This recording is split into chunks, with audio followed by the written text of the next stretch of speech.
The world looks at numbers like IQ scores as if they define intelligence. But here's the brutal truth. Raw IQ means nothing unless it's forged into a weapon. A man can score 180, 200, or even 250 on paper, and still be a slave to his impulses, his comfort, his emotions. The true hidden power of a high IQ mindset isn't the score itself. It's how you transform your mind into a tool that bends reality to your will. And anime's smartest characters, Light Yagami, Lelouch Lamperouge, Aizen, they didn't win because they had the highest number. They won because they understood how to use intelligence as a battlefield. And if you want to grasp the rarest principles of a high IQ mind, you need to see the hidden rules they lived by. Point 1. The power of long-term calculation. Most people live in a loop of short-term moves. They wake up chasing comfort, chasing quick wins, chasing what feels good in the moment. And because of that, they never escape mediocrity. But a high IQ thinker is like a chess grandmaster. They don't think in single moves. They think in sequences, chains, inevitabilities. Light Yagami didn't just write names in a notebook. He orchestrated entire cause and effect webs that unfolded like dominoes. By the time his enemies thought they'd caught him, they had already walked into a trap he built 10 steps earlier. That's the essence of long-term calculation. In real life, this looks like stacking skill upon skill, building assets instead of spending, creating habits that pay you years later. You stop asking, what feels good now? And you start asking, what will make me untouchable 5 years from now? A low-level mind lives in days. A high IQ mind lives in decades. That's the difference between being a pawn and becoming the man who moves pawns. Point 2.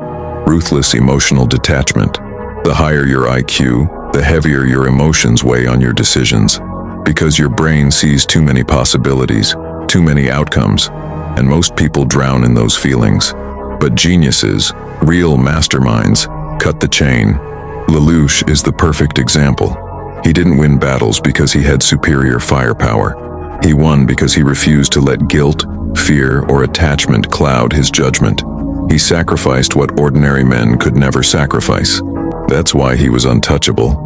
A high IQ mindset means you detach from illusions, what people think of you, whether they love you, whether they approve. You make decisions from cold clarity, not warm emotion.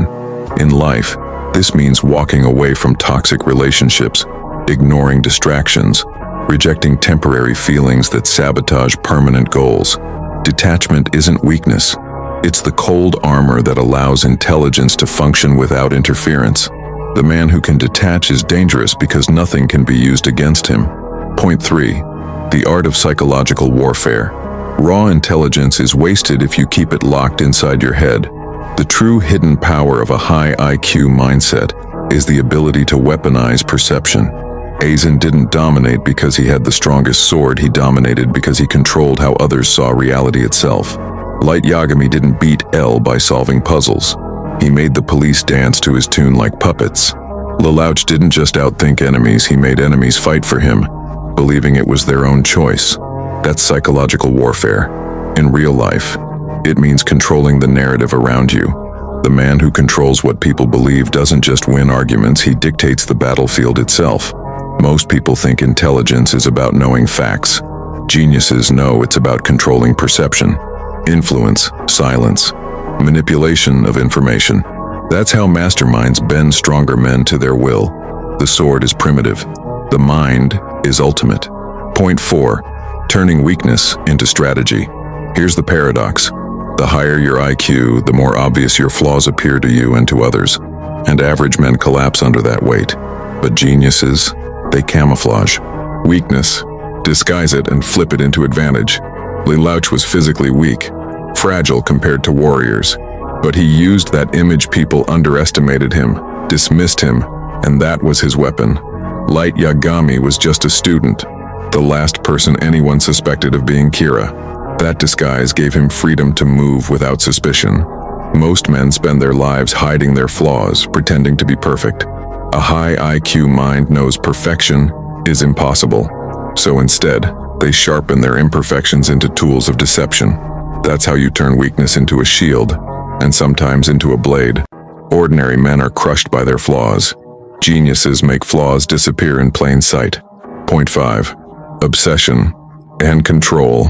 At the core of every high IQ mindset lies an obsession control, not the weak kind of control, where you micromanage everything and collapse when plans fail. I'm talking about the cold obsession with scripting outcomes so deeply that chance barely exists. Light Yagami's downfall wasn't lack of intelligence. It was his addiction to absolute control even over fate. And that's the paradox. Control is both the strength and the poison of genius. But here's the key. If you channel it properly, it becomes your engine. High IQ thinkers build systems where randomness has no room. They design life so that failure is impossible, not because of luck, but because every scenario has been calculated. That's why people call them lucky. They don't see the hidden preparation, the invisible strings being pulled, the invisible scripts already written. Control isn't about being perfect. It's about never giving the enemy a window to strike. And here's the brutal reality.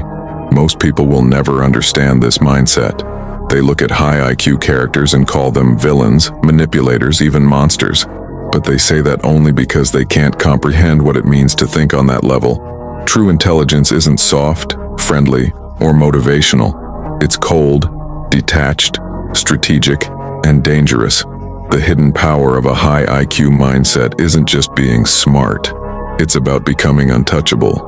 When you master long-term calculation, ruthless detachment, psychological warfare, the art of turning weakness into advantage, and the obsession with control, you stop living like everyone else. You stop playing the game of life. You start rewriting it.